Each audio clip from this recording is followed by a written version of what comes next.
McDonald's has entered a Minecraft movie universe, and Grimace, Birdie, and Hamburglar just spawned as new collectibles in the overworld. Now for a limited time, you can get one of 6 McDonald's collectibles when you order a Minecraft movie meal. Ooh. With your choice of Big Mac or 10-piece chicken McNuggets with spicy nether flame sauce. Available now in a biome near you. Oh, and at your local McDonald's. I participate in McDonald's for a limited time. A Minecraft movie only in theaters. At State Farm, we're committed to uplifting Black futures. In collaboration with organizations like 100 Black Men and National Urban League, State Farm provides high school students with the opportunity to learn and apply best practice strategies for saving and investing, all while offering academic support, life skills, and exposure to college access programs to prepare these students for life after high school. Check out 100blackmen.org and nul.org to donate and learn more. Like a good neighbor, State Farm is there.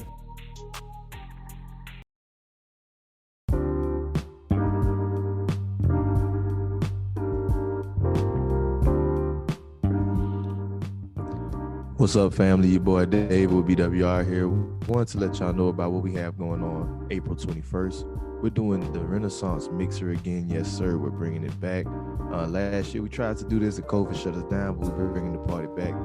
Having the Renaissance Mixer here in Dallas, we're partnering up with CK Creative Studio, a luxury Black-owned co-working space out here in the Design District, to bring together entrepreneurs and professionals from all across the DFW, get us together in one room so we can start making these business connections and much more. We're going to have live music, drinks, food, and much, much more. It's going to be a great time. Tickets are only $5 for the time being, $5. So y'all make sure to hurry up, sign up. We'll see y'all there. Wednesday, April 21st at 7 p.m. CK Creative Studios, the Renaissance Mixer. It's up, baby. Peace.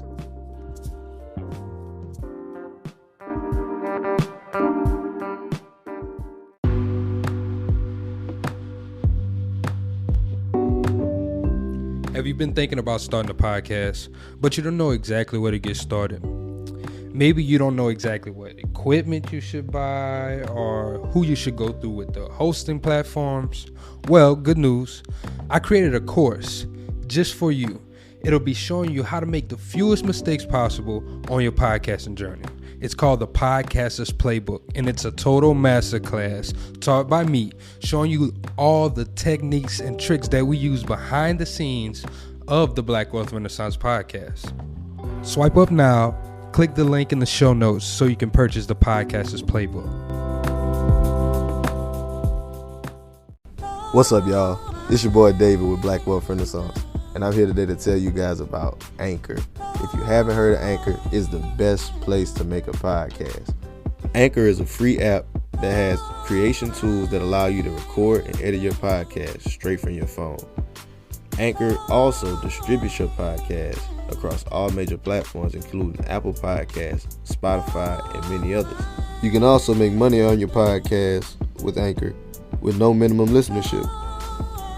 Anchor is everything you need to make a podcast in one place. So if you're looking to get started on your own podcast, download the free Anchor app or go to anchor.fm.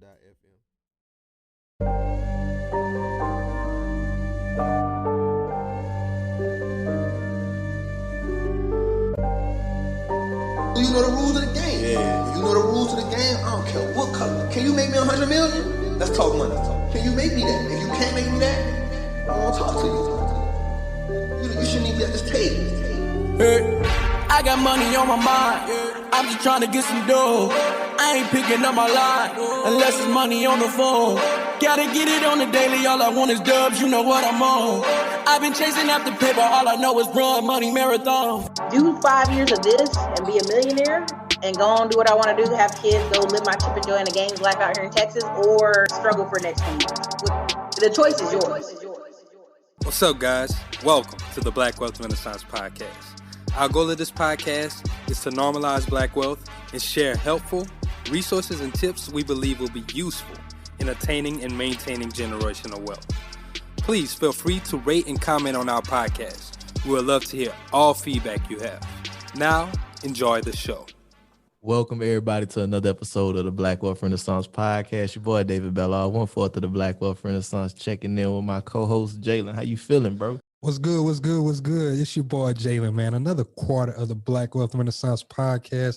I'm feeling great, man. Just me and my boy David in the lab today. Our other two brothers, they at work right now, but we're going to keep the show rolling, man. And I'm so excited about this podcast today, bro. Man, this brother got the industry. Man, his content just be so fire. But before we get into all of that, look, we're going to ask y'all, please wait, review, comment, subscribe, like the podcast, share it. If you're a new listener, welcome. If you've been a part of the Wealth Builders, hey, thank you for coming back. Let's get on into it. Yes, indeed. Like my brother Jalen was saying, we got another dope episode planned for y'all today. This is an anticipated one on our end. This is a brother we a fan of personally. He's been able to amass 1 million streams on Spotify independently. Chopped out number 3 on the iTunes chart in hip hop. Been number 1 in France for 47 days. Like, man, my brother doing the damn thing, and it's all independent. He been teaching people about this music game. We have none other than our brother Dorian from Group 82 Media. Dorian, how you living, bro? What's up with y'all, man? Appreciate y'all having me on. Appreciate the intro. Like the sound effects and everything. Y'all official over here. Yeah, hey, man. Hey, man, like we said, man, some inspirational stuff. We was like, man, we got to go a little bit harder, man. Hell no. Yeah, man. Appreciate that, man. Appreciate the intro. Thank you for everything. Thank you for having me. Oh, hey, for man, sure, my brother. Glad that you could come on today and just share with our audience for sure. So, Dorian, bro, we want to hop into this the same way we hop into every podcast, my dog. We want to just start with your journey. So, like, can we ask you, like, what was the beginning of your whole music journey, honestly? Yeah, so mine's a little bit different, man.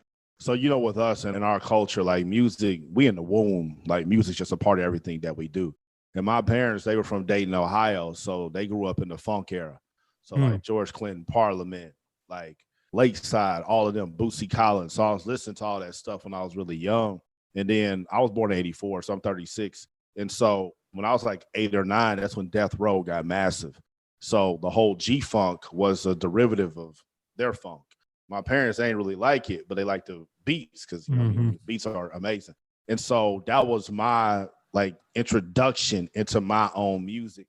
And so but being in Dayton and then moving to Indianapolis, Indiana when I was in 6th grade, making it in music just not like a real thing, especially rap. Because if y'all remember at that time, rap was demonized like the worst thing ever to happen in America. Like rap was worse than slavery. Like, and Geraldo said some shit like that. Kendrick had on his album. But it's like, man, it's not real. And so fast forward high school, college, like I'm not thinking about music. I decided I want to be a basketball coach because I really love the game of basketball. And I go through my whole basketball career, like high school coached in Montverde Academy down in Orlando. I coached at VCU under Shaka Smart, coached at Jacksonville University, coached at AAU, did all this stuff, worked in the NBA for a little bit. And then it got to the point with me when I was 29, my whole 20s, I had been working for somebody else. And I had no control over my life. And in my 20s, man, I moved probably like 11 times chasing basketball jobs. And so I was like, man, I want to take control, but what can I do? Like, I'm broke. I don't know nobody. Like, I still got to work for somebody. So what am I going to do? So I really started studying millionaires and billionaires. And I went to the Forbes list, literally. Just went down and I saw the ones that were self-made, right? When you go to that list, like, it doesn't look like it does now with Bezos at the top and Elon and Bill Gates. Like Bill Gates is there, but not really at the time. You had a lot of like Waltons. Like, and anybody don't know when you go to the Forbes list, you see Waltons. That's Walmart. Ain't none of them did nothing. Sam Walton did that. He died, left them like $25 billion a piece. And so I'm like, all right, that ain't me. And I started looking at the black people. And at the time, it was Oprah. I think Robert Johnson was about to get his divorce. So he was barely on there. I'm like, damn. So then I had to scale down to like the centimillionaires. So people that's 9 figures. And so I started looking at like Dre and Puffy and Russell and Michael Jordan and Tigers, like sports entertainment. And I already did sports, always could write, played drums and trumpet when I was in elementary school, sang in the church choir, did all that. And so I always had music in me. But like I said, being from the Midwest, it's not a real thing. And so I was like, man, you know what? I'm about to teach myself how to make beats like everybody else. Fuck it. And so I actually watched a Rich Homie Quan interview, and he was talking about how when he got out, he literally bought himself a MacBook Pro, bought himself Pro Tools. He taught himself how to make beats, made his mixtape some type of way was on there, and his life got changed. I got a master's degree from University of Central Florida. I was like, if his ass can figure it out, I can figure this out. Shout out to Rich Homie Quan for the inspiration. And so once that happened, I just really, really, really started studying the game. And there's so many free music business courses. There's one on edX.org that was taught by John Kellogg, and I'm shouting him out. He's a brother. He was really, really nice to me. Like, he always responded to my emails and stuff. So that was a really good class. I just started just researching everything I could about the music business, and dropped my first album. It was awful because I didn't know what I was doing. And then like 6-7 months later, I made my second album. It was better engineering, better beats and stuff. And then I wasn't getting any attention. I'm like, okay, I'm making music. People say like it. Why is it not working? Like the magic touch, like Rich Homie Quan said, he made some type of way it went off. And so I had to learn marketing. McDonald's has entered a Minecraft movie universe, and Grimace, Birdie, and Hamburglar just spawned as new collectibles as part of a Minecraft movie meal with your choice of Big Mac or 10-piece chicken McNuggets with spicy nether flame sauce. Participate in McDonald's for a limited time. A Minecraft movie only in theater. Now I had to learn social media marketing. So this is 2015. So I'm looking at Facebook, Google+, Instagram a little bit, YouTube a little bit, and not in like any of them platforms, because contrary to popular belief, I'm not a big social media dude. I don't really like it. And so there's a platform out called Periscope, which is new, and you went live and you talked directly to the audience, kind of like how we doing right here. And I like that a lot better. So I went on Periscope and I started scoping and going live every single day. And I built my following on there. Like I went from 0 to like 24,000 followers. And on that app like Periscope, that's probably the equivalent of probably having 300,000 on Instagram right now. And so I was able to really make a dent in there. But when you're going live, you got to keep them entertained. Man, people would stay on my scopes for 1, 2, 3 hours sometimes, like the whole time. So I learned how to keep them there. I learned how to engage with them. I learned how to respond to questions and read comments and look up stuff. So I really developed a close relationship with my fans I call the pond. And so Twitter on Periscope, they tricked it off. I was like, damn, like I built up this whole following and like this ain't it's about to all go away. So I was like, okay, well, let me go over to Instagram. Then once I went over to Instagram, that's when I really started like building. That's when things kind of popped off for me. And I was able to integrate the music business stuff with all my content. And that's kind of how my music career kind of got started. Hey, man, that's a beautiful intro to you and your story. And real quick, man, before I know my brother Jalen probably got some questions, I got to talk on it because this is one of my favorite parts about your YouTube channel. The idea of the pond. Yeah, man. Like, how did you come up with that? Ducks. I love it. Man, these are my brothers, man. I've shouted about so many interviews. I said I would, but I'm going to have to keep doing it because they're part of it. So my brothers, Marshall McFadden and Sean Dickerson, they're both firemen back home in Indianapolis. When we were 14, we were hooping on my homeboy John Strong's court, and I was killing. I was eating them. And, like, they didn't know my name at the time, but they said I looked like Kevin Duckworth. And I don't know if y'all know who he is. He played in the NBA. So they said I look like Kevin Duckworth. If y'all Google the picture, I look nothing like this dude. so they started calling me Duckworth. And in my high school, I went to North Central High School. It was 3,000 students. So then they started calling me Duck. And it was just one of them nicknames. You know when you have a nickname that sticks. Yeah, exactly. And so in high school, I was Duck. And then one of my homeboys, James Bigsby, he went to college with me. And Biggs is a really loud, typical Naptown dude. So he only knew me as Duck. So when I got to IU, everybody knew me as Duck. They didn't know my name like that. And when I was coming up with stuff for music, I started studying brands like Drake got the OVO Owl. For the longest, J. Cole's thing was like Angel and the Devil. If you look at the early J. Cole logo, had the halo, had the horns, and even Nicki, Barbies, and everybody had something. And I was like, man, my nickname's Duck. Let me start studying the duck. The duck is the only animal in the animal kingdom that can walk on land, swim in water, and fly in the air. It can adapt to any terrain. I didn't know that. So I was like, damn, that's actually kind of cool. I was like, okay, I'm Duck. That's the males. Like female fans, swans are prettier than ducks. So we got ducks and swans. And then we have our community, pond. That shit rhymes. My ducks, my swans. Welcome to the pond. Hey, hey, man, it's so pressure though. And I like how you came up with it and like that it actually played into your personality, but also that you went ahead and you looked into it. Cause I'm really big on like symbolism and stuff like that. So like the way that you actually went look into it, even like deeper with the duck though, like we know what happens whenever a duck is on top of the water, but what goes on under the water is what people don't realize. So I kind of want to talk about that with you and your music career. Was there some symbolism with that also? That's a great question. Hell yeah, man. Like the whole music industry is that. All we see is everybody above water, but up underwater, it ain't just the feet paddling. It's sharks come at their feet. They got the damn Coke plastic thing on the ducks. I don't even know what they ain't called, paws, whatever they call. The little flappers. Flappers. So like they got all that going on, man. It's like that is the music industry. And that was a problem for me because I had a job at that time when I was 29, probably the worst job I ever had. But the great thing about this job, I worked nights. I worked from 11 p.m. to 8 a.m. And it was a company called Stats. And what we did, we analyzed the data for the NBA, which sounds cool, but it was awful. So we would have one game where we got to analyze the data. Then another screen was the game that was coming up next. Then on the third screen, we could watch whatever we wanted or listen to whatever we wanted. And I watched so many YouTube interviews, man. And so I watched every single artist talk about the music industry, trying to plug like, okay, how did you go from sleeping in your car up under a bridge to producing with Kanye and Jay-Z? Like, y'all are leaving out steps. And I'm reading the Wikipedia and I'm reading the interviews. I'm like, what the hell? And it starts making artists think that maybe I'm just not good enough. Maybe I'm just not the person that needs to get chose. But what happens is a lot of these dudes and girls don't know their deals.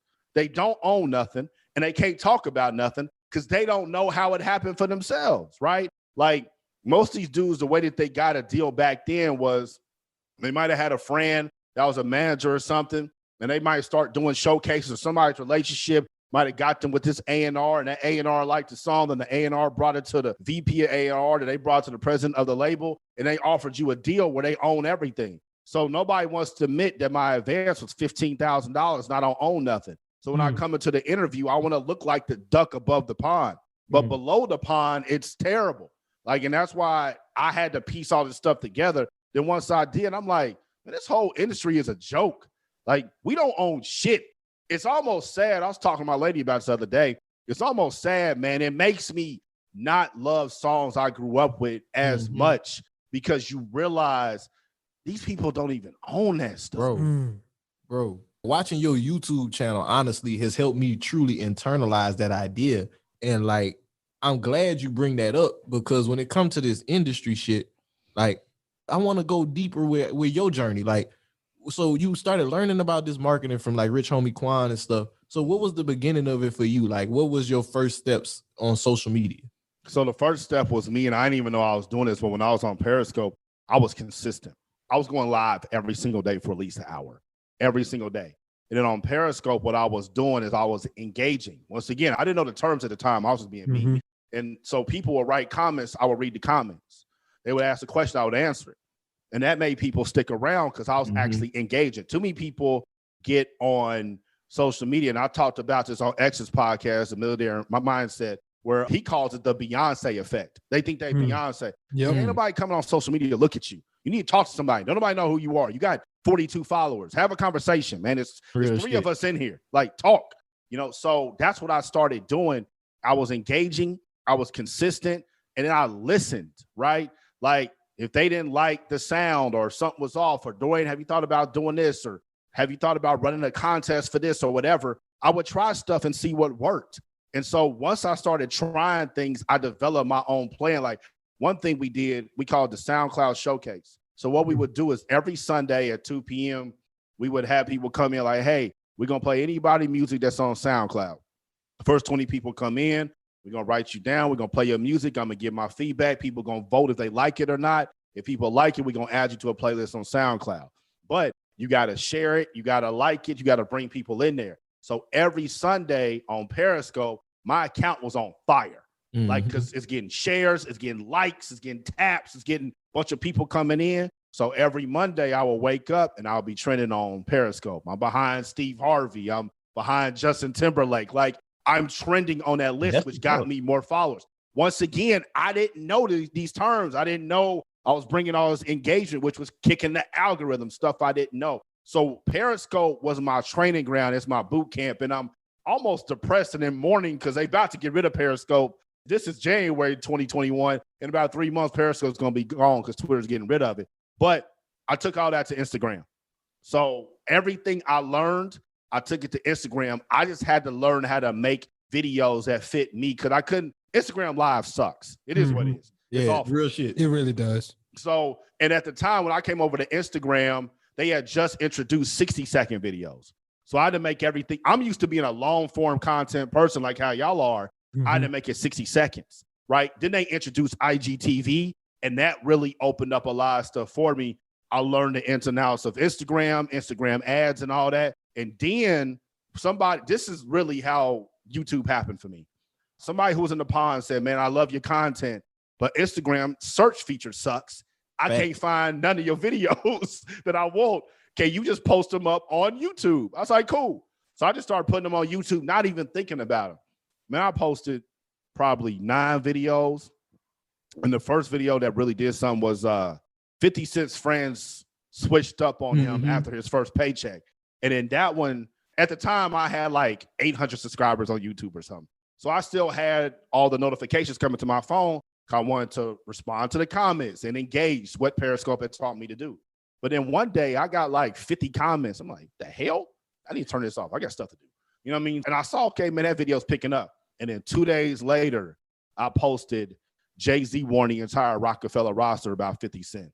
That video got 1 million views in like 3 weeks. And it's crazy. Changed everything. Because anybody knows anything about YouTube partner program, which is how you monetize, you got to have 1,000 subscribers and 4,000 watch hours and no copyright strikes. I think at the time, man, I probably had maybe 1,300 watch hours with that Jay-Z video. I got that done in like 48 hours. Like it just changed everything. So I applied for the partner program. I'm like, oh shit, I'm getting paid. And that just became how I started doing everything on YouTube and Instagram. Hey man, that's a dope ass story, my brother. And I kind of want to ask you because I'm interested in that part with Periscope, because this is something that we talk about a lot to our followers, is that whenever you're on these social platforms, you don't own your following. You don't own that. And I kind of want to talk about the way you were able to pivot and take notice of that. But how did you internalize that and say, okay, moving forward, now I need to own these followers? Did you kind of internalize that? Yeah, absolutely. And I'm glad that you brought that up, because when I was reading and researching about music marketing at that time, email list. Everybody kept talking about email list. Right. So on Periscope, I'm glad you said that. I kept telling people, go to my website and join my email list. Now, at the time, I wasn't offering them nothing. I was saying, hey, just go get on my email list so you can stay in touch with me. But now I offer a free ebook, how to get 1 million streams on Spotify. So you go to group82music.com, you get the free ebook, you put your email in, so now you're on my email list. So because I was already thinking that, I was able to pivot. Now, I did lose a lot of followers. Like that whole 22,000 didn't come over to me on Instagram. And a lot of people who were on Periscope, they weren't Instagram fans. That's another thing we got to understand about social media. Each platform is different with a different personality. And so a lot of people weren't Instagram because remember when Instagram at that time was pictures, money, filters, foodies, who look and all good. that shit. Yeah. And like, we wasn't into that. And like my content on Periscope at the time was almost the antithesis of that. It was more about engaging and having a real conversation. And so my Instagram strategy sucked at first, but from the very beginning, I made sure, okay, we need to have an ebook so we can build this email list out. And that really helped me too, because now I'm engaging with them in a whole nother medium. And now I own that email list. And I think we almost at like 20 or 25,000 emails now, which is something I can always own. Hey, I love it, man. I love it. And I love that you were able to, you know, like you said, you didn't even know what you was doing, but you still took that action. You took the action. And I think that's something that's really important for every entrepreneur, everyone who really makes it, is sometimes we don't know exactly what we're doing, but we know that this is working. So let me keep on doing it. And I think that's whenever you know you're actually walking in your purpose. I think that's how you know you're actually doing what you need to be doing. Because even sometimes where you don't know exactly what's going on, what you're doing is working for you. That's what I tell people, man. Like, and Rashad Bilal, he said this on y'all episode. One of the best quotes I've heard about growing social media. He said, growing social media is like having a part-time job for 2 years and not getting paid. Man, that's it. Hey man, that shit stuck with me for real. For real though. That's how we were feeling. Like he hit the head on the nail, and we didn't even. It prepared us for what was about to come, because even with like our page, like we grew super fast on Instagram, and like it just took off. But a lot of people didn't see the work that was going into creating this type of content, finding out what's going to hit. Like you said, actually learning Instagram's platform. Oh, they're rewarding people for IGTVs right now. So we're going to use a lot more of that. And right now they're using Reels. Let's use more of that. A lot of people don't understand that. I still see some people posting content that should be posted as Reels as a regular video whenever they don't realize, hey, this is what the system is rewarding you for right now. Even with that 2-year piece, I think that's really major, because just even with your story, you were saying, like, people look at everything you're doing on YouTube, Instagram, and all that stuff now and think, oh man, this shit happened overnight. But you said 3 years ago you was on Periscope, and people who was on Instagram weren't even aware that you was on Periscope, but you figured it out. Yep. It's those fundamentals, man. And that goes back to what I was about to say. Like, if you put yourself in that mentality, like Shadi said, you are prepared to learn the fundamentals. It's like hooping, right? Like, it don't matter what court you're on, who's your coaches, who's your teammates. If you know how to dribble, you know how to dribble. If you got great court vision, you got great court vision. If you know how to shoot, it don't matter what court Steph Curry's on. He is going to put his elbow and hand placement the exact same way that his daddy taught him when he was 4 years old, because he has the fundamentals. It's the same with social media. Like, every platform's different, but you got to learn the fundamentals, which is hard work, and you got to be consistent. And like you just said, with those features, anytime any of these social media platforms roll out a feature, I use it, because they want to see if the feature works. So they're going to prepare you. Like right now, if you're on Instagram, they haven't offered it to anybody. They're offering badges. So what that is if you go live, you can turn on badges, you can get paid. So if you have that, you need to do that. And what Instagram is offering, I don't know how long are they going to do this. Any dollar you get, they match. Like, they on some 401k shit. Motherfuckers, What? they didn't even give it to us. Bitches, I need them to run me that badge. Hey, dude, I don't know who y'all know, but y'all got to hit them up, because they gave it to me like ASAP. They matching, and they ain't taking no cut. You know, YouTube take 30%. Right now, Instagram's let you keep 100, and they matching you. So that's why I've been going live so much on IG. It's like, yo, badges on, pay me. I mean, so like, anytime there's a new feature, you need to use that shit. I think there's something on Instagram right now called Spotlight, and like guides, and like, maybe even that Snapchat. But I know guides on Instagram. I haven't used that yet, but for anybody that's trying to get their account to grow or get more attention, go check that out too, man. Go use those new features, because that's what they reward. I definitely see that shit at the bottom right now. What the fuck? I seen guys. I never really looked into it though. Hey, my brother, you preaching the gospel right now when it comes to the social media stuff. And with that, I kind of even want to go back into the music piece, because you was getting on some stuff that I know we wanted to touch on that we kind of diverted from. So like, with this music industry shit, man, what made you come to the realization, like, after you did all your digging, they're like, I'm gonna go this independent route? Man, you know what? It's so much deeper than what we see. Like, I've been doing this music business shit for like 7 years, man. I just found out last night that in the mid-90s, Seagram's, the liquor company, Seagram's, the liquor distillery company that we saw everywhere when we were little before we could even drink, they owned Interscope Records. What? When you follow the money trail, and that's why I tell people, y'all need to turn off ESPN sometimes, turn on CNBC. You see who owns what. Everybody talk about Illuminati. Y'all make the Illuminati on some like ghost puppet shit. That's not real. What's real is these people who have old money, they have their hands in on everything. And in the music business, man, it's everywhere. And so it got to the point with me where like, I was learning about the industry, so I didn't want any of those BS deals. Like, I got to own my masters, right? So they don't want to really mess with anybody who wants to do that. I'm not signing no 360 deal. I'm not giving up my publishing. As I started learning all these things, it didn't make sense. So based on my brand, it wasn't that strong at that time. And what I wanted, I wasn't really having great conversations with people who were at labels. So I was like, okay, I got to be an independent artist. Once I learned how to do this on my own, and once I seen artists like Nick Grant, like Rory, like Tink, like John Connor, who are all four dope artists, and they labels ain't doing nothing for them after they get on the front cover of XXL freshman list and all that. I'm like, Y'all own they stuff and you just got them on the shelf. Mm-hmm. And then I dug deeper and I'm like, Seagram's own Interscope. This dude who's an investor in Warner Music also gave money to his politician in Wisconsin who is for-profit prisons at a time when Jacob Blake got shot.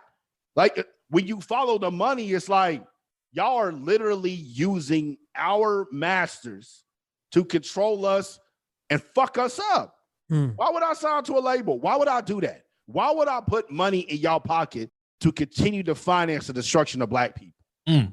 And for a lot of artists, this is a lot to swallow. It's a lot to process. But when you follow that shit, man, you got to really think about, like, when you sign to these labels, you are financing somebody probably getting killed by the police or going to jail. Damn. You got to let that breathe. I never even thought about it like that because I didn't even know about it. Like you said, it goes that deep, my brother. The NBA playoffs are here, and I'm getting my bets in on FanDuel. Talk to me, Chuck GPT. What do you know? All sorts of interesting stuff, even Charles Barkley's greatest fear. Hey, nobody needs to know that. New customers bet $5 and get $250 in bonus bets if you win. FanDuel, America's #1 sportsbook. 21 plus and present in Virginia. Must be first online real money wager. $5 deposit required. Bonus issued as non-withdrawable bonus bets that expire 7 days after receipt. Restrictions apply. See full terms at FanDuel.com/sportsbook. Gambling problem? Call 1-800-GAMBLER. Like Vivendi, it's a company in France. They own so much. I was looking into the motherfuckers. I'm telling you, go look at everything that they own, man. A lot. It's like in all the subsidiaries, because it was one day I think I was watching one of your videos. And I was just like, let me go actually look into what they do. In the backlink, you go to Vivendi Group, they own by a whole nother group who own by, and I'm like, man, who the fuck actually owns this shit? And we all signed to them, and these dudes are eating off of our pain. Because like, you know, Hove and Kendrick and Cole and Drake, they putting their soul in these records, man. Like they putting their real life pain, real life situation in these records. And y'all finance something. Y'all don't even listen to rap.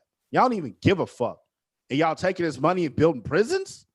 When we were younger, man, XXL, Source, King Magazine, every other page was an ad for a liquor company. Most of the liquor companies was owned by Seagrams. So y'all putting it in the music. Gin and Juice, who the Snoops call out? Who's he shout out? Seagram's Gin. This shit ain't no fucking coincidence. And I know some of y'all gonna be listening right now like, this is some conspiracy theorist nigga. Just follow the money. Just go look at it. Go follow the money. Ain't no conspiracy. Who owns Seagram? Is it LVMH? I don't know who owns it now. Seagram's was like their own shit. Like they didn't even have no whatever. But they bought MCA and then MCA turned into Universal Records. And I forgot who Seagram's got bought by, but I don't think it's LVMH, or it might be now. But at that time when they bought Interscope, they were their own thing because Joseph Seagram, I think he was born in like the 1700s, if I'm not mistaken. So he was old ass fucker. So when it came time to buy the niggers, that's what he did, bought the nigger rap. What? 50 million? Come on, give me that. That's nothing. Man.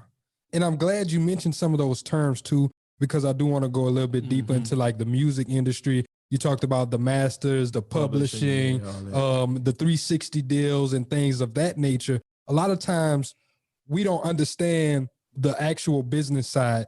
Our artists, they just want to create. They don't want to worry about that. And I think one of the most relevant videos I can think about is whenever Joe Budden was talking to Lil Yachty. And Lil Yachty was like, man, I'm just trying to have fun, bro. Like, I ain't worried about all of that shit. 2 years later, you're suing QC. And you know, Coach K, he's from Nap, man. In Indianapolis, we don't have many, so I ain't gonna talk about him bad too much. But I'll post that video on my feed. First of all, it's hilarious. But it's a generation gap too, man. Like a lot of people, like Joe Budden, he comes from that generation of tough love, right? So somebody yelling at you, you don't hear them yelling, you hear the message. And now the generation now, they aren't used to that, right? So the delivery wasn't really there, but everything he was saying was spot on because Lil Yachty didn't read his contract. I think Rich Homie Quan, I'm not trying to shit on him on this interview, but I think he said the same thing. He didn't read his contract. I think I saw some other day, Megan, she didn't read her contract. If you've ever sat down and read a music contract, who the fuck can read that shit? Like, if you're not a music attorney and you didn't go to law school for this, those terms are crazy. And so I don't blame the artists, man, because if I'm from an area where the average median income is under 25,000, and I'm sharing draws with my brother, and I got holes in my shoes that are 3 sizes too small, and all I got is these thoughts in my head. I'm able to put them onto a beat, and somebody wants to offer me $100,000, bro, I don't even know what the fuck masters are. What are you talking about? I know what $100,000 is, though, so I'm not mad at them for the people at that era. But now we definitely need to know, because going back to what I was saying, the reason you're seeing all these catalogs being bought, or the reason Seagram's bought Interscope Records, is for those masters. Masters, anytime music's getting played, somebody's getting paid. And so whoever owns the masters, own the publishing, they're going to get paid off of that forever.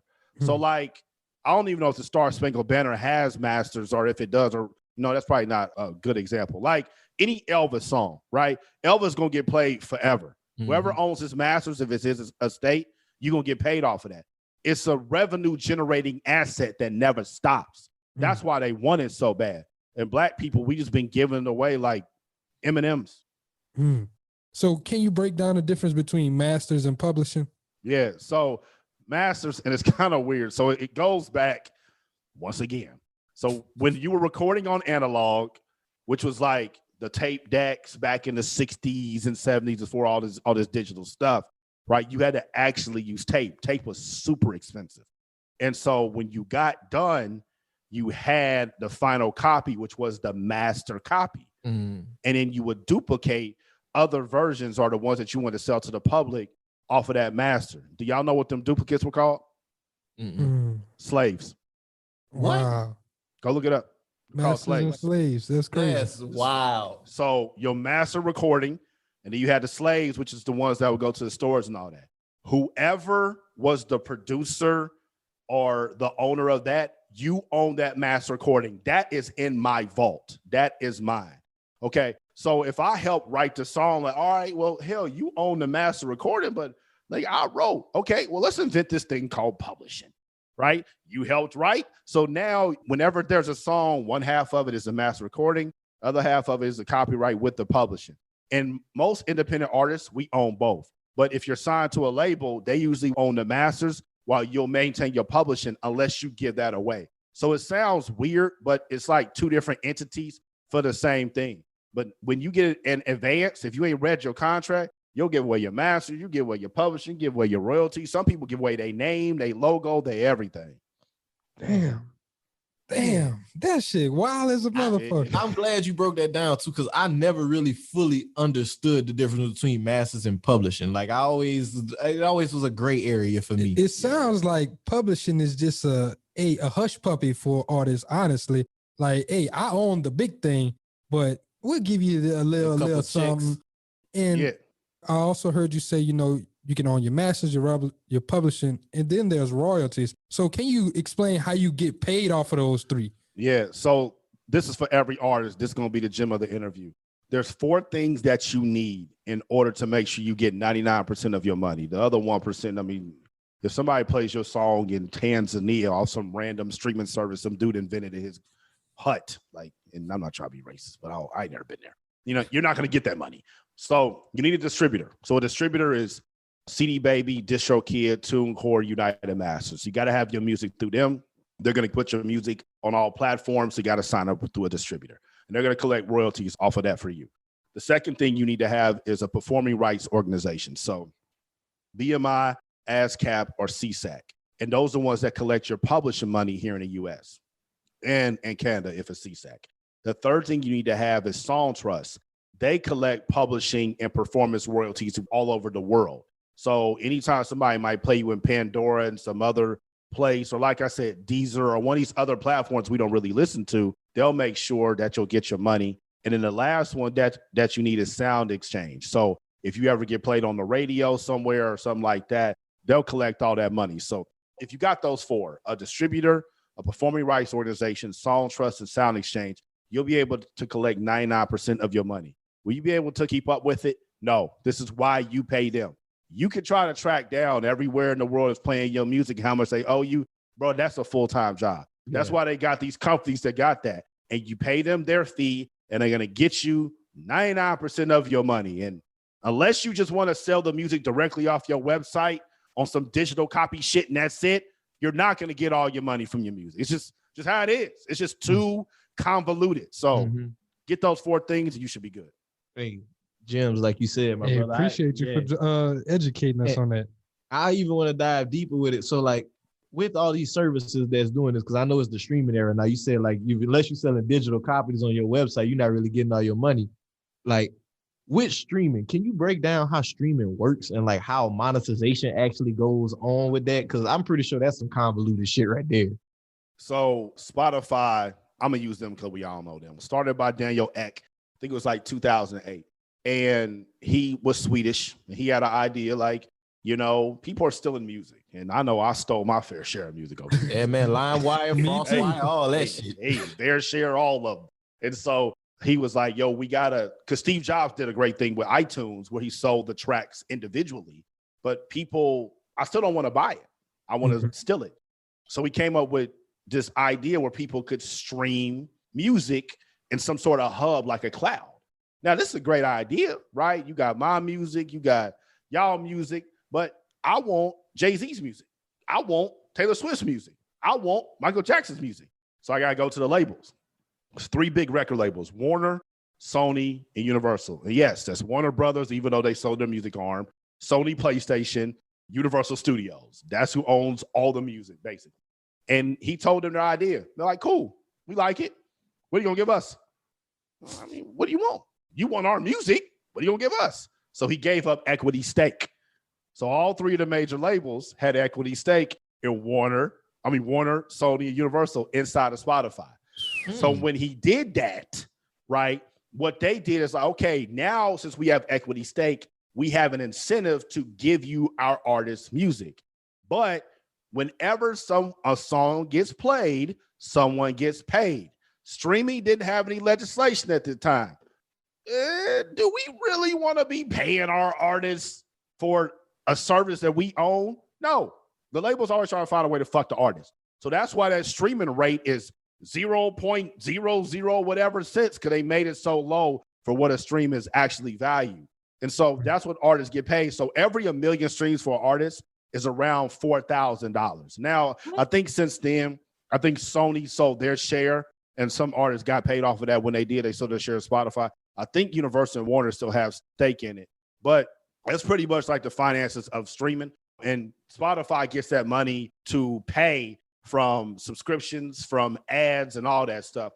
But that's why if you go look at Spotify's financials, they've been struggling. They've been in the red for a while. But that's why they make such a push on podcasting. They ain't got to pay no royalties for no podcast. Like, we don't get royalty checks for our podcast. So that's why we'll sign Joe Rogan. We'll sign Michelle Obama, because I don't want to say they want to get out of the music game, but it's kind of like with grocery stores. I don't know if y'all know this. Eggs lose grocery stores money, but you got to have eggs to bring people into the store. Yeah, eggs lose grocery stores money. They break, they cheat. Yeah, but you got to have them because people come in and they'll buy other stuff. So that's what Spotify is kind of doing. We have Taylor Swift's music. We got Drake's music, but y'all also going to be here. Y'all going to listen to podcasts too. And if y'all listen to y'all podcast for an hour, they'll make more money off of that than they ever will if you listen to Drake's song for 60 seconds. Man, that was a concept that Joe Budden introduced to me that I never really thought about, like with podcasting. And I didn't realize that was a big difference between the podcast industry and the music industry. They just paying upfront fees and then they just own it outright. Yep. Man. Instead of having to pay them royalties, man. Because there's very little legislation when it comes to this podcast game so far. Like you said, there's not much going on. It's a new space, generally speaking. Yeah. Same with social media. That's why I keep telling people, what y'all doing, what I'm doing, this is great. Because eventually, like, our kids, they won't have the freedom to make content like this because the legislation hasn't caught up yet. But eventually it will. And eventually social media is going to have the legislation like TV, like movie. Like, we can't go on ABC right now and have this and be cussing, and the FCC would rip us a new one. You know what I'm saying? Yeah. But now we can do it. Eventually, that's how social media is going to be. So whoever puts out the most content is going to build the biggest brand. And just like I've said it again, whenever a song gets played, somebody gets paid. It's going to get to the point, whenever this podcast episode gets played, y'all gonna get paid. You damn no matter right. what. So I that's ain't why selling shit. Exactly. You gotta keep your bastards. You gotta keep your bastards. And this is something for all my influencers. I want y'all to think about this too. Eventually, it's going to get to the point where we need to charge for interviews and not an upfront fee. I need 50% of all the advertising money going forward. Not with y'all, but I'm just saying down the line, because if I'm Beyonce, no matter who I interview with, they ain't coming to see you. Yeah. They come to see me. So why doesn't Beyonce get, if I was her, I need 80% of all future advertising money forever, in perpetuity, until the world blows up, until the aliens come here and Will Smith got to defend us, nigga. I need that money. And that's how you guys start thinking, like, because we ain't doing this for the next 10 years. Our great grandchildren are going to be listening to this right now. Like my 7 generations from now, they listen to Paul Dorian right now. And I hope that y'all listen to everything I said and y'all ain't fuck my money up. But that's what we got to start thinking. Like, black people, we've got to go further, because going back to Joseph Seagram's, he thought about that shit, which is why his descendants basically bought Death Row. And now Death Row is owned by Hasbro. Mr. Potato Head owns Death Row. Yeah. Yeah. Man. Crazy shit, man. Like you said, that foresight, thinking about it on a deeper level when it comes to ownership. And that's why I love what you do with your brand, bro. And I have one more term I want you to break down for the music industry for us, my brother. The 360 contract, man. We always hear about it, but I don't know what the fuck it means. I just know if you have one of those, you are getting with no grease. Man, so what happened back in the day was like, you know, like Whitney Houston, rest in peace. Like they own her masters. Whitney wrote some of her songs when I alive, so they own the publishing. But when Whitney went on tour, when Whitney did movies, they didn't care. Whitney Houston was going diamond. She's the greatest voice of all time. They didn't care. And then Napster happened. And Napster allowed us to steal the music. So if we're stealing the music, you ain't getting no royalties. Your publishing don't mean shit, because I'm getting the music and you don't know who's keeping track of it. So the record labels, they were about to go down. Like that's why they sued Napster. They were suing college kids because it was about to be over. And so what they said was like, how in the fuck are we going to make some money? Well, you motherfuckers going on tour. We paying for the tour. All right, we need your tour money. What else you doing on tour? Oh, you selling merch? Oh, we need some of that merch money. Oh, you got to deal with Sprite? We need that. Oh, well, technically the reason Whitney that you were in the Bodyguard, I'm just using her. I don't know if she was in a 360 deal or not.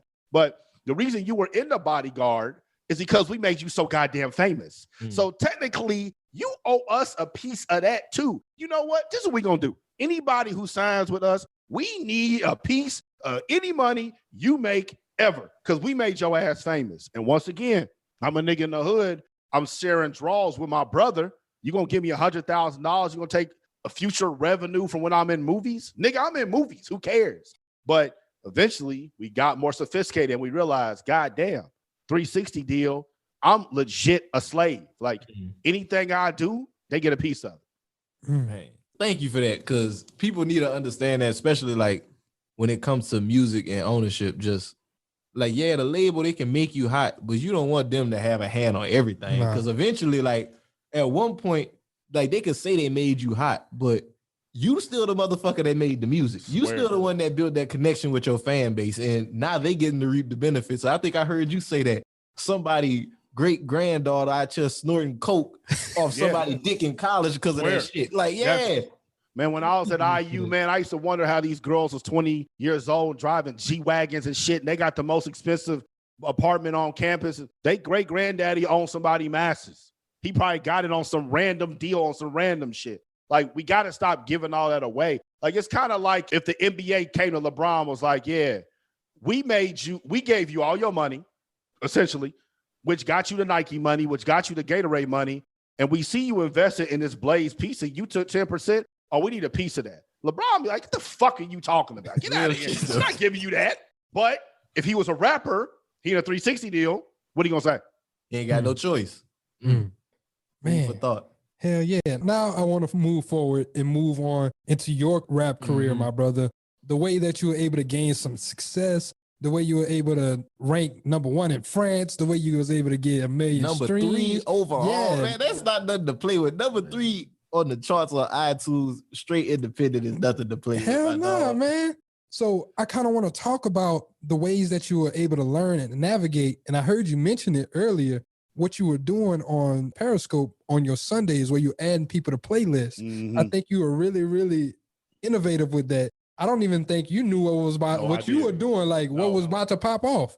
So I kind of want to go into some of that, my brother. Man, it is crazy. And that's why going back to Shotty's quote, he needs to send me some royalties for this. I'm shouting this nigga out nonstop. But going back to his quote, when you put in that 2 years of work like a part-time job, you start seeing the gaps. I talk to the pond all the time about look at the gaps. See, there's a gap in every single industry. And so I kept seeing all these gaps inside the music business. About like, okay, what one can I fill? And one night we was on Periscope and we were just having a conversation. Somebody said, hey, Dorian, did you hear about Nelly? I'm like, nah, what happened? They said he owes the IRS like $40 million or something. It's like, damn. So I went and looked it up because I always had to fact check because they might just get in there and start lying.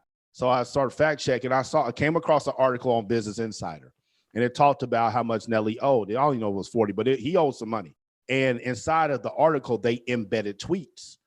And in the tweets was from his fans. And his fans said, hey, man, this is how many streams we're going to have to give of Nelly for him to pay off his tax debt. Somebody had did the math. Let's stream his music all night. At this time, y'all, I probably had 1,000 plays total. I'm talking on SoundCloud, YouTube, Spotify, people at my church who I ain't talked to in 10 years. I probably had 1,000 plays total across the board. And I was like, damn, that streaming shit work. This 2016. And I was like, you know what? Let's do this. I'm talking to the pond on Periscope. Let's have my song, Don't Sleep. Don't sleep. Stream it all night while you sleep. You can't do this anymore. Spotify shut you down. Stream it all night while we sleep and let's see what happens. They did. 2 days later, I checked my account on Spotify at 2,300 streams. I was like, what the fuck? Like, because I've been making music for 2 years. And I had twice as many plays total. That one, I was like, oh, this streaming shit works. And I knew that I was going to get paid from it. So I was like, how can I get more streams? I was like a crackhead, like Pookie.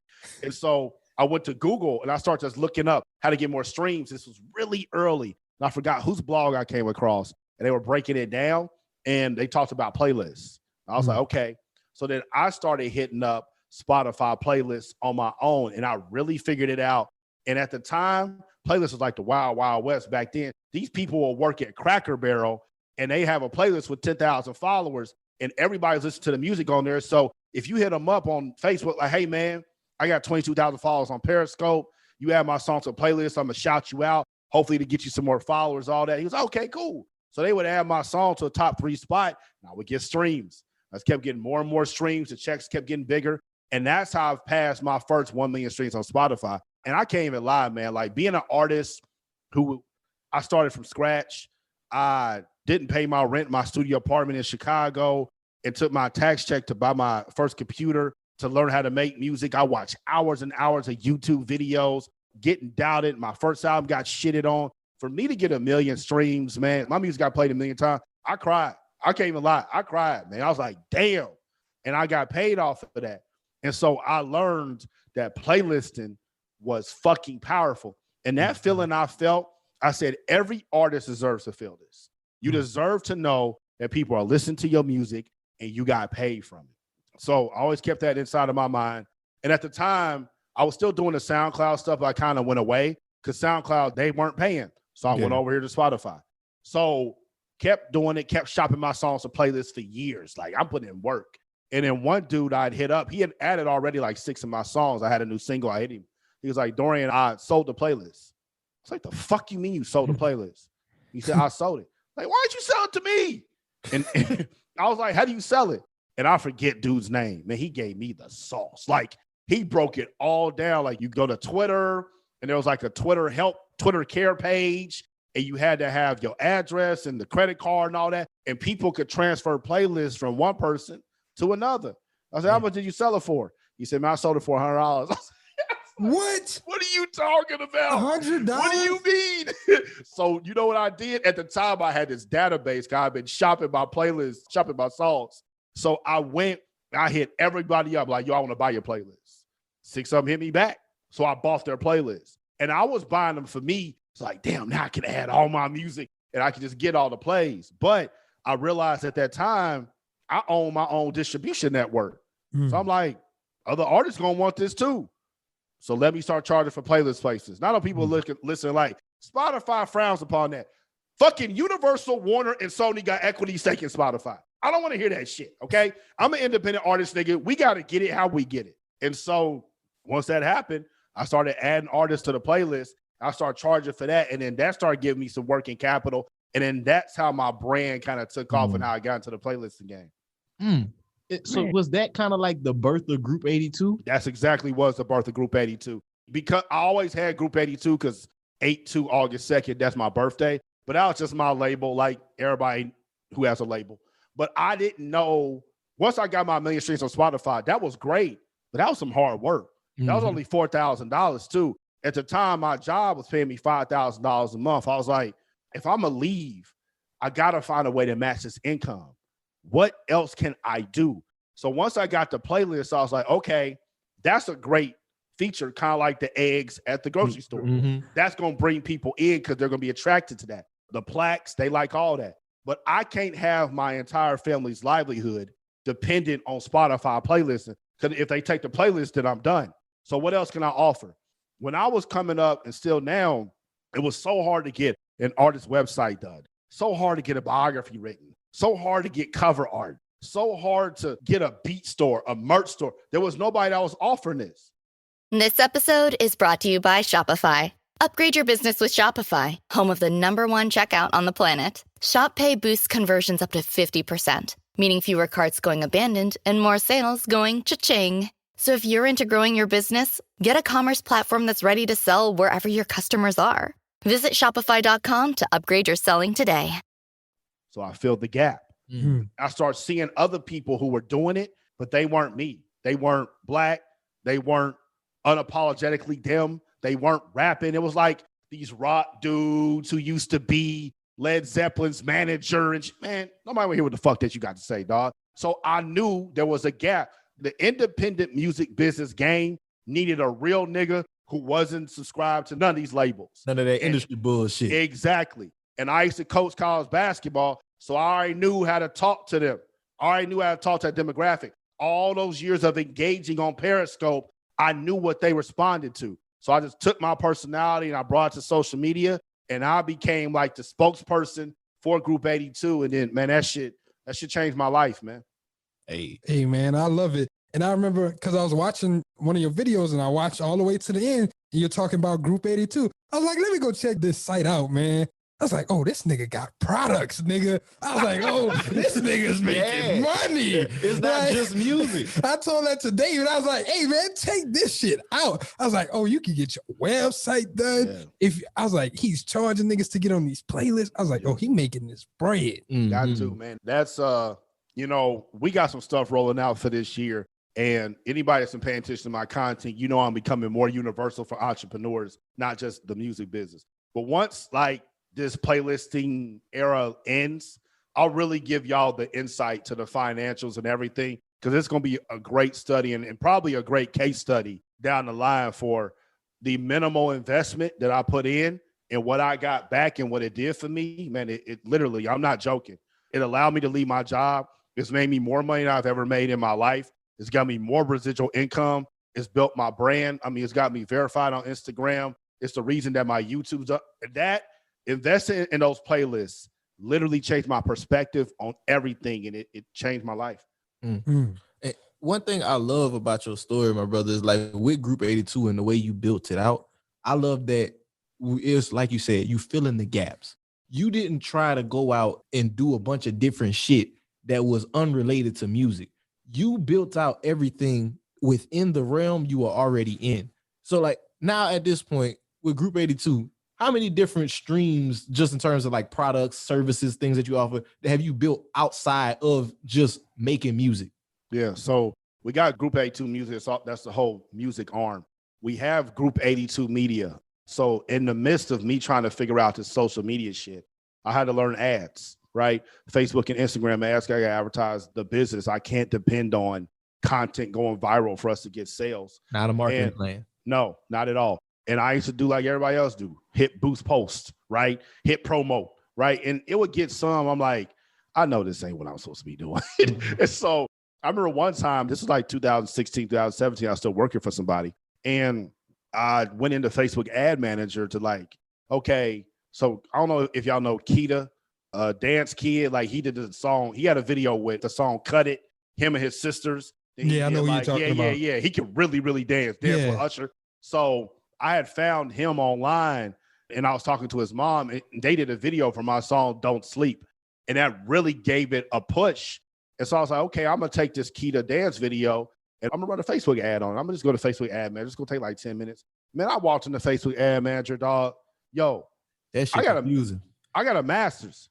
I'm like, what the fuck is this shit? Yep. Yeah, man. And I was like, yo, I don't have the time to process this right now. I'm going to come back to it later. So once I started doing the boost, post, and promo years later, I went back in. I'm just like, man, shit. I don't know what's going on.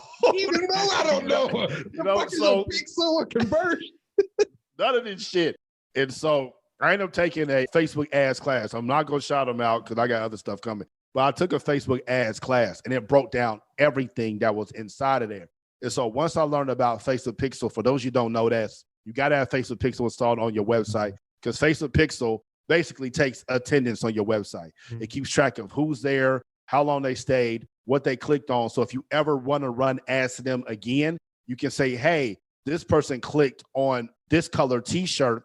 Let's run an ad for them with this color T-shirt, as opposed to run an ad for them with this nail polish, right? You don't want to run ads that don't apply to them. And Facebook Pixel allows you to do that. So I learned that. I learned the ins and outs of that. And once, just like y'all were just saying, I knew I was feeling the same way. It was the same about the music industry. Like I knew people were confused, so I needed Group 82 Music. So I said, let me start like a social media ads agency, Group 82 Media. So that's what we did. So Group 82 Media, we would build out your website. We run ads for you. We help you hire interns, all that stuff. We scaled back from that. Like I said, we got some more stuff coming, but that was a revenue stream. I took my free ebook. I made it for sale on Amazon. That was the revenue stream. I got a lot of affiliate links on my videos. Y'all click any of those. That's a revenue stream. One of them is monthly. I get that residually. I get paid on Instagram badges. I'm about to start getting paid for Instagram ads on some of my videos. I get paid on YouTube ads. The past 3 months, we made $8,000 off of YouTube ads each month. So you got all these streams of income coming in outside of music. Your music's just a foundation for it, but you got to find other ways to bring in money. Hey, I gotta give it to him, my brother. Hey, because it's beautiful. We talk with one of our favorite people, man, Brother Dre, Andre C. Hatchett. He talks about that all the time. Like people want to build 7 streams of income. We see that shit. It looks sexy. It sounds good, but it doesn't mean going outside of yourself. 7 different damn businesses. 7 different self-employed streams of income. Like you just broke down to everybody. Everything you did was within the domain of what you was already doing. Yeah. And I think that shit's so major, bro. And I do want to ask you a little bit more with like Group 82 Media. Like, what was the process looking like with you building out that team? Man, shit.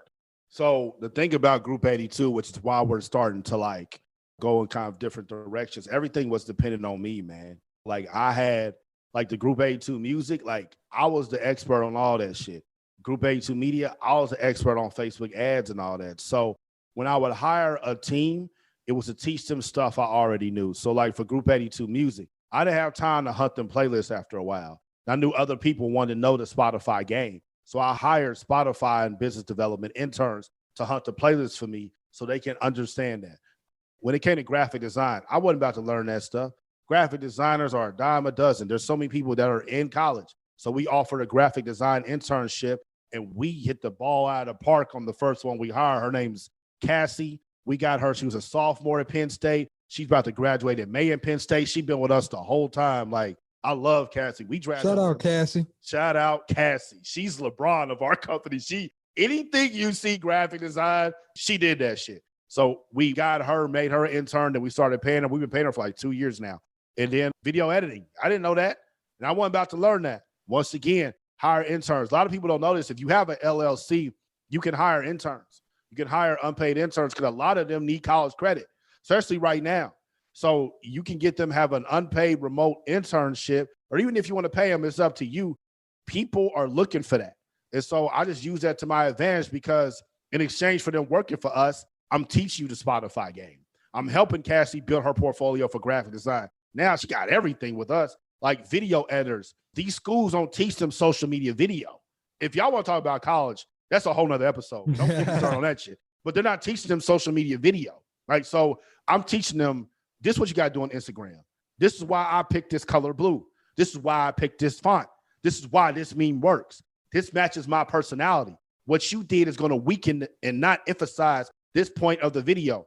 Cut the music off so they can hear this because this is serious. Turn the music up because that way they can vibe with it. Like, there's so many things that go into these videos that they're not teaching them. So when you hire interns, if you give them something in exchange, they'll love the work for you. It is powerful, my brother. That's powerful. And I think you definitely just drove home a fact for us that we've been talking about for a long motherfucking time.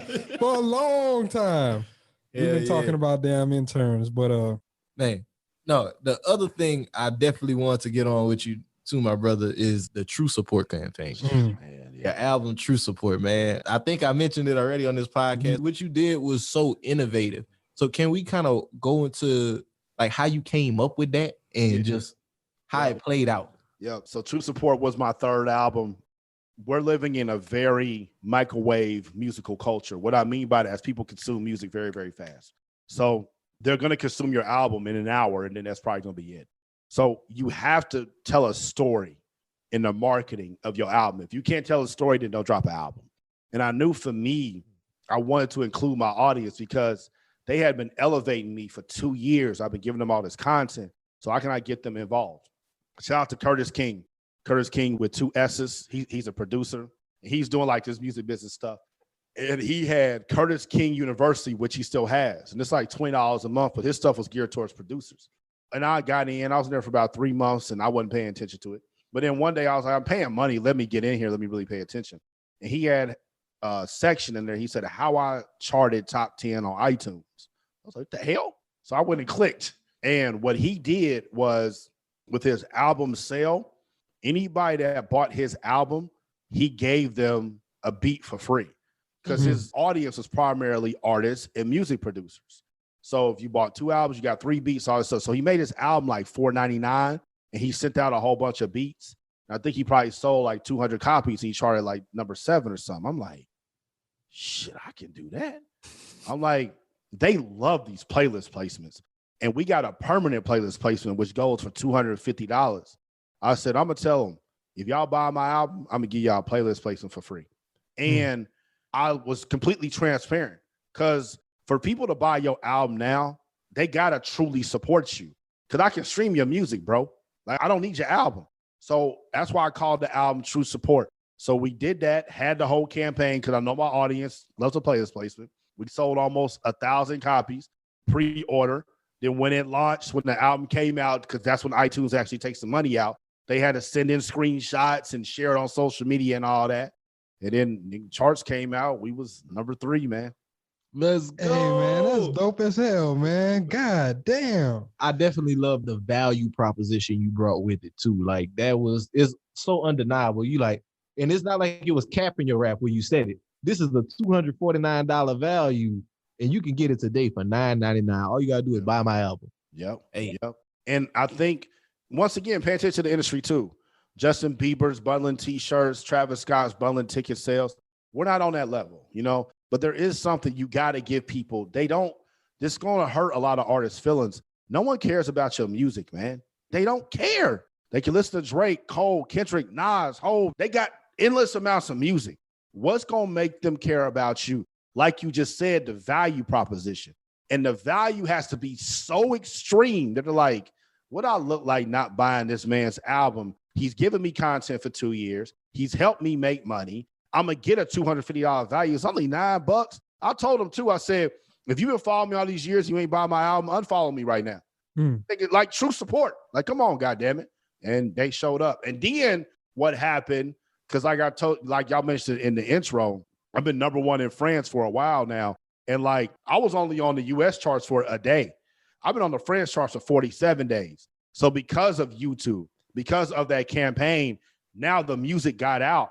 People actually listened to it. And France is fucking with it. It's been 47 days. I ain't ran no ads in France. That True Support playlist ad campaign has been dead for months, but they still rocking with it. So for any artists, once again, marketing is going to get you attention. But if they rock with your content, that's when your stuff starts spreading. And I'm glad that you said that, because we're releasing a podcasting course. I'm teaching a course on podcasting, what you need to do. And that's one of the biggest things that I said is that value, man. You got to give something that sticks. You got to give some content that's shareable. Don't just come on here clout chasing, trying to get a highly viral moment, trying to upset people. Like, actually give some value and give a fuck about what you're putting out. Yep, exactly. And I'm glad that y'all said that too, because that's the stuff that we're working on. I'm working on a music marketing course where I'm going to show everything behind the True Support campaign. Every website, every link, how we did the pre-orders. Like, I'm going to show it all. It's going to be premium price. So if you ain't ready to pay, I don't want to hear you. But I'm going to go behind the scenes. But you're right. Same with podcasting. You know, like, hey, listen to my podcast. For what? There's millions of podcasts. What are you giving me? Like, why do I need to come here? Like, what is it? That's why y'all have guests on. So everything in life, man, especially on social media, you got to be selfless. What are you giving other people? What value are you giving them that's going to make them give you their attention in return? Message. Y'all stick with that one, man. My brother been on here with the flamethrower, like, I'm telling you, man, just been burning it up, bro. Hey, sheesh. Real talk, though. Dorian, I do have one more question for you before we, I'm not sure Jalen got anything else too. So for somebody who's a new independent artist, they just getting started, what would you recommend to them in today's climate? Like, how would they get started? Man, I've thought about this a lot. You got to know your gifts. You got to know your strengths and your weaknesses. Now, when it comes to you making music, like, so I'm going to just use rappers. When it comes to you rapping, when you first start, you don't know what you're good at. You're trying to sound like your inspirations. I was trying to sound like Nas and Kanye and Luda and Ice Cube, and I'm not them. I had to find my own voice, and I'm still finding it to this day. So don't worry about that. But you have to understand, okay, do I know how to make beats? Do I have an ear for music? Do I just need to understand the software to make beats? Do I know how to mix? If I don't, okay, you got to lock that down.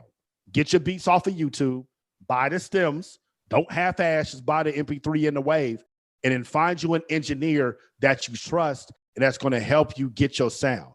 It's like McDonald's, they had to get burgers down first before they went to everything else, you know? Mm-hmm. So make sure that you have the music locked down.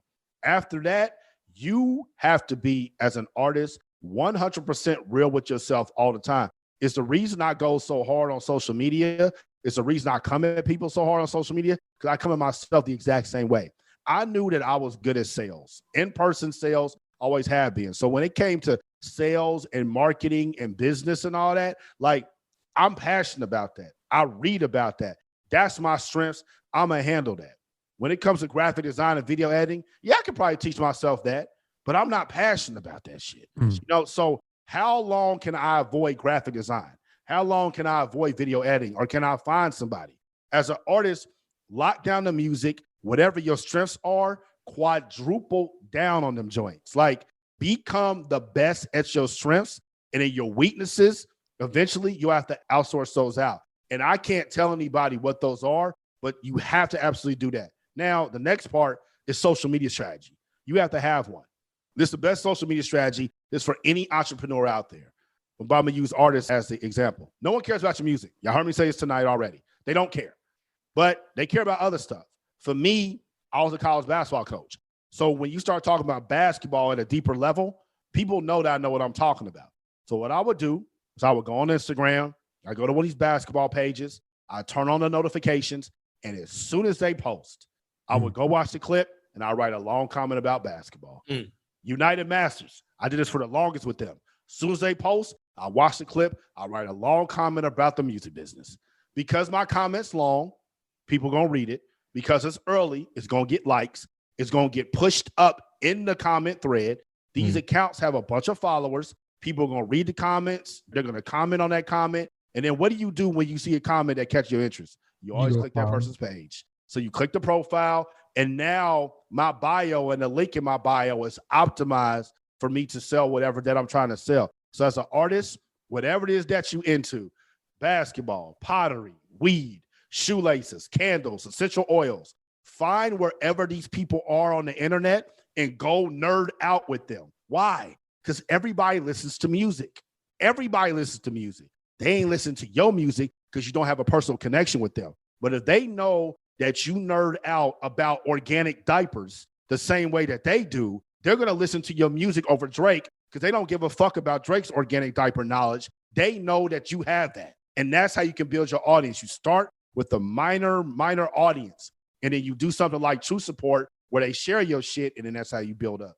The blueprint. The blueprint. Fire, man.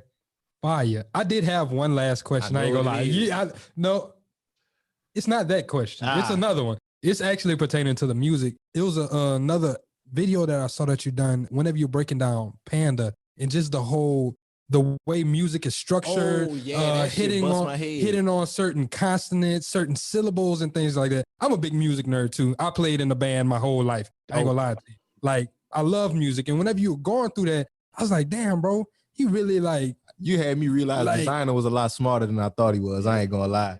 So I just kind of want to go through, how can someone, if they were trying to get into music, how can they educate themselves on some of those things? YouTube and Google are the ultimate teachers. And like I said, when you nerd out on stuff, and y'all know this because y'all have had to nerd out to have the success that you have, your algorithm starts working for you. Your algorithm starts putting stuff in front of you that they know that you want to see because you nerd out on these type of things. And so when you start studying like the science of songwriting, which I don't think any artists really do, especially rappers, you'll understand why Old Town Road did what it did. The first time I heard Old Town Road, I told my lady, I said, this song gonna be out of here. I didn't know it was gonna be the longest running #1 ever, but from the melody to the pre-hook to the beat, I mean, it's damn near the fucking perfect song as far as like universal appeal. And everybody like, that shit's trash. You don't get it. That motherfucker it was #1 for 19 weeks. It went diamond.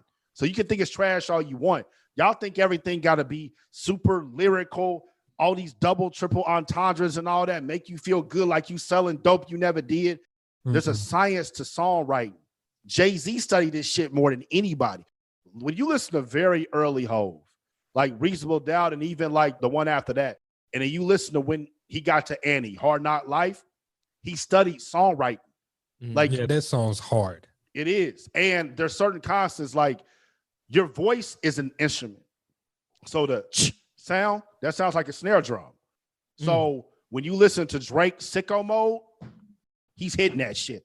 When you listen to Drake on both, like, because Drake's like the best at shit, he's hitting that. And so you got to be wondering about that too when you're writing your song. Okay, like I said snap here. Could I say crunch? Because that crunch sounds like the snare. Will it still make sense as opposed to snap? You know what I mean? And when you start doing that, those sounds help with the music. One thing that I think about all the time, every time I hear this song, is Look Alive. And at the end of Block Boy JB's verse, he says, I'm sitting so close, I could have took the stat sheet. Yeah. Like, man, he should have said, I'm sitting so close, I could have snatched the stat sheet. Snatch, stat, shh. You know what I mean? It's like boom, boom, boom. Like you would have hit him a lot more with that consonant. When you start studying songwriting, you start nerding on that shit, it starts making a whole lot of sense. So just study the game, man, and watch these interviews. Like Designer, everybody talks shit. Well, why didn't he have any more hits? Bro, Panda went #1. Like, listen to what this man said. It made sense. Panda. Like, I got bros in the letter. What's poppin', guys? It's JG here from Blowing Smoke. If you're a fan of fun, insightful, and breakthrough conversations, then be sure to check out and subscribe to the Blowing Smoke Podcast, a show that covers life experiences and firsthand testimonies from some of the biggest names in your favorite industries. And all that brought to you exclusively by the Revolt Podcast Network, anchored in hip-hop, powered by creators. I ain't gonna lie, that shit was a hit. Hey, you just said something with that Block Boy JB verse too. That line always did bother me, bro. Like I was like, man, he could have ended that verse stronger. And it's a lot of songs that you can catch that as a listener. You'll be like, man, he should have put this there instead of that there. But like you're saying, just paying attention and actually studying the music, actually mastering your craft. I think a lot of times, once again, we just want to be creative. We got feelings, dealing with depression and stuff, but people don't want to actually take this serious and realize the power that they're holding whenever they're putting out some of these things. Yep, absolutely, man. There's a science to everything. Follow the money and follow the blueprint. I don't know what y'all believe, but I believe the world's been here for millions of years. We only gonna be here for about 100. Everything we did, I always tell him that. I'm like, bro, we are a blink in the fucking like on Universe, the my time. I'm nigga. like, bro, you got to think about how many people that came. There's some great motherfuckers, but guess what? This motherfucker gonna keep on spinning and it's gonna keep on going. Man, I got a quote that I heard, man, and that shit like fucked me up. It said, so I'm in Texas. Y'all, where y'all are, I don't know if y'all want to give y'all location, but we're in the United States, right? And we got the whole earth. So that's a big ass shit. And then they changed the names of planets. I guess Pluto ain't a planet no more. So I don't know how many planets that there are anymore. And we sit inside of a galaxy. And this galaxy exists inside of the universe. No, I was actually just looking into this last night, actually, bro. I'm a nerd again. I'm a nerd. So we sit inside a solar system, and our solar system sit inside the galaxy. There we go. Thank you. They said there are more galaxies out there than there are grains of sand on the beach. What? Bro, like I said, I was just in my nerd bag last night. I looked at a picture from the Hubble telescope that was taken. And there's like these galaxies, this cluster of galaxies, this shit has been here for over like 100 billion years. And they're like, this shit's gone. Now they're studying galaxies that are currently being created, bro. And they was like, oh yeah, this shit's like 70 billion light years away from us. So that means it takes 70 billion years for a piece of light to reach from that part of the universe to our part of the universe. We see in the past. We see in the past. Bro, whenever I tell you I was just in my nerd bag and I was just like, man, what the fuck? Like, I'm really insignificant is what it told me though. And it's just like, you know, like, what am I really here for? Like, obviously there's a whole bunch of a lot of other shit that can be happening. Greater than just yourself. Exactly. Yeah. And that was my point, because it made me feel like that, like, damn, I'm really not nothing. And a billion years from now, like, I hope they remember me, but who knows? Like, I might not be as popular as like Jesus. You know what I'm saying? Like, and ain't no telling, we can argue about him all day. But like, with that said, everything we've done has been done before. So why are y'all trying to reinvent the fucking wheel? And I know that y'all's going to ask me your last question, but I'm just going to it. Like Clubhouse. Like, why the fuck are y'all trying to reinvent the wheel? Like, I understand y'all want to be on the new platform. I get that. But with YouTube and Instagram paying and already popping, and if you don't have an audience already, why are you hopping around?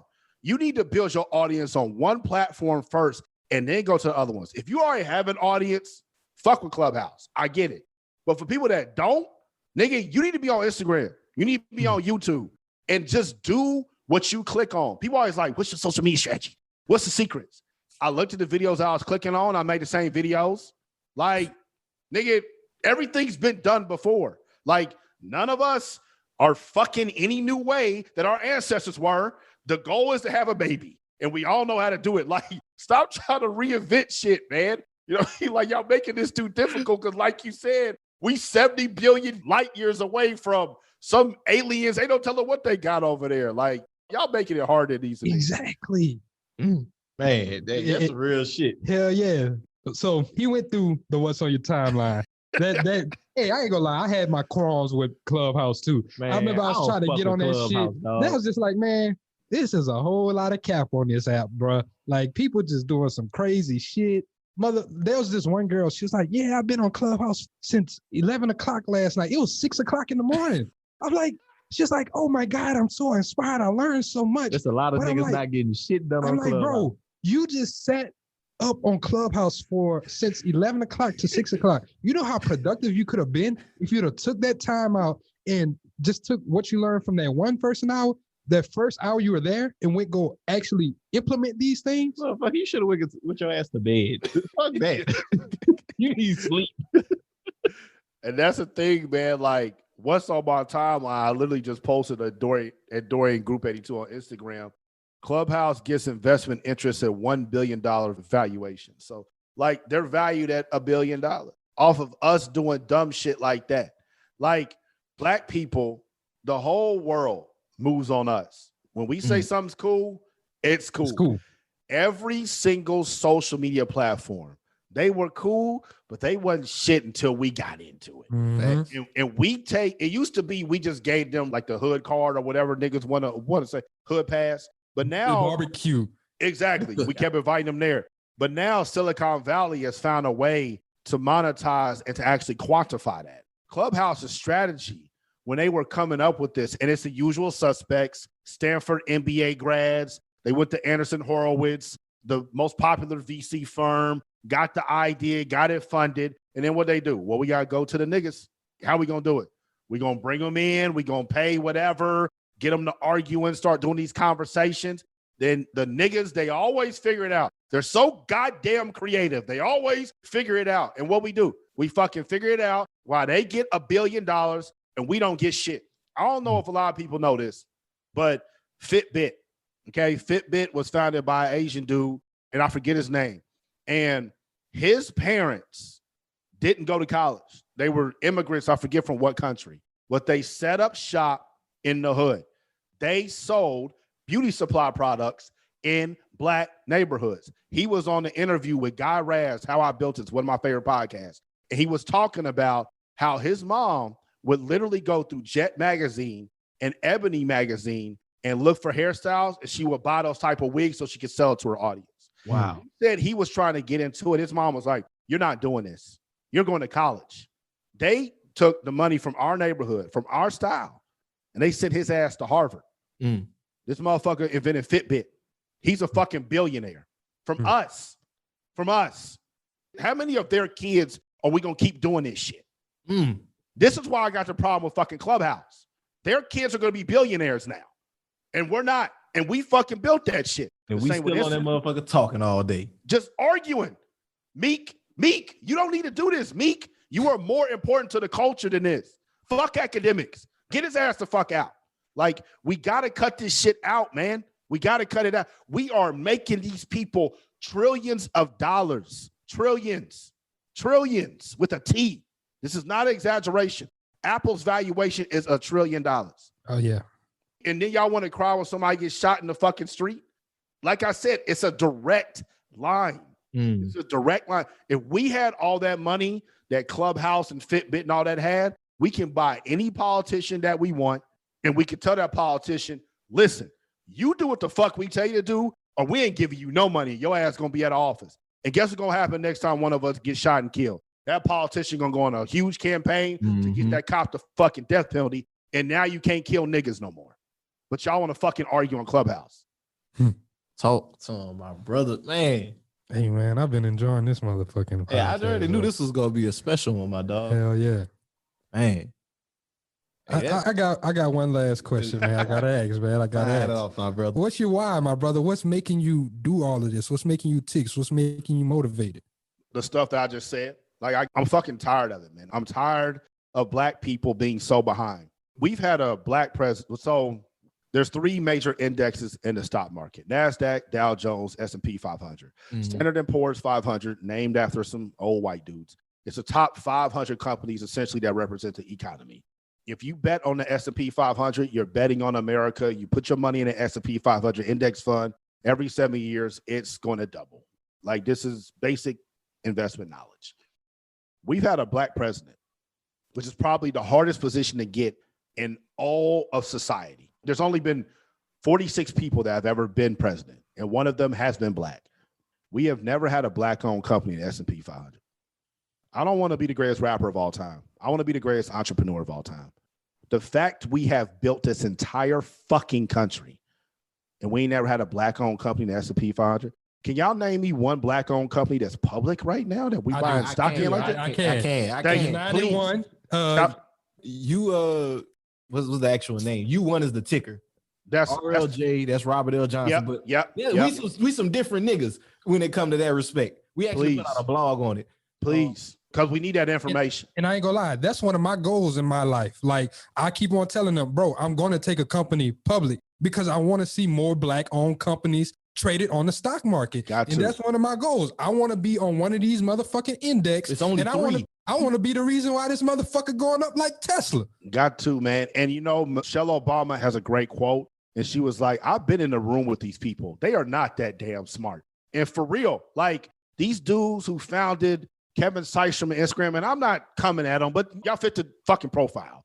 Kevin Systrom at Instagram, Mark Zuckerberg at Facebook, Evan Spiegel at Snapchat, you know, all these dudes, like, they were intelligent dudes. But if you look at their background, their history, Their parents, their grandparents gave them access because they did all that stuff before. Our parents didn't know any better. We do.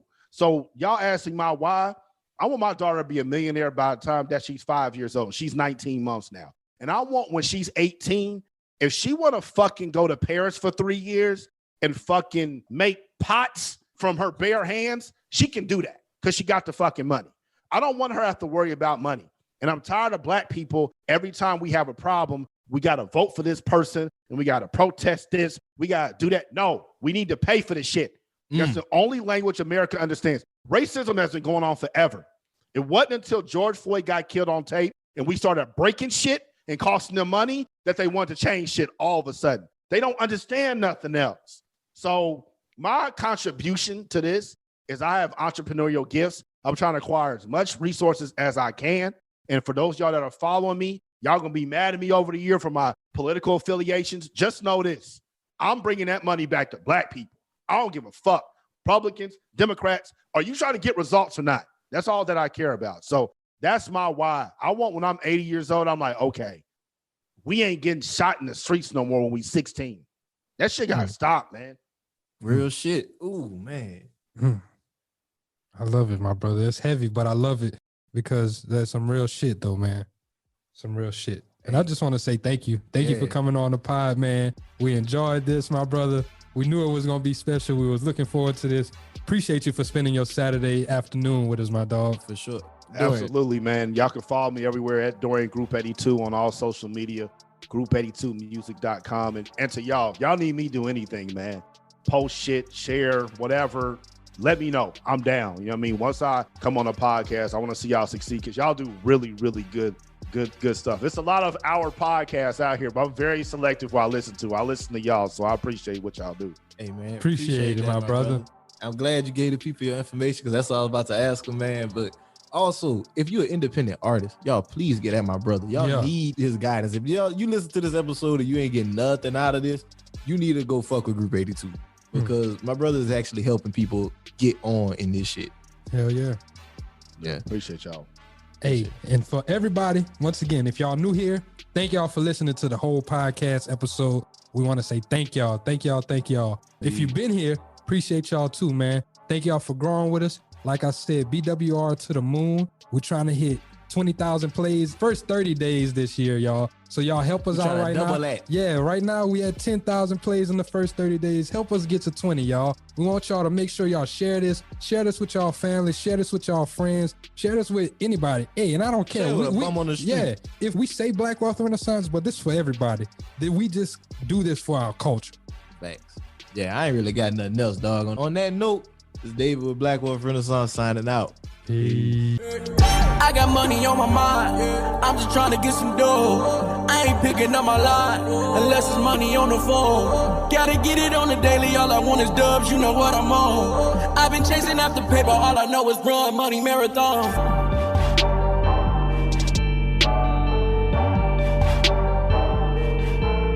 McDonald's has entered a Minecraft movie universe, and Grimace, Birdie, and Hamburglar just spawned as new collectibles as part of a Minecraft movie meal with your choice of Big Mac or 10-piece chicken McNuggets with spicy nether flame sauce. Participate in McDonald's for a limited time. A Minecraft movie only in theaters.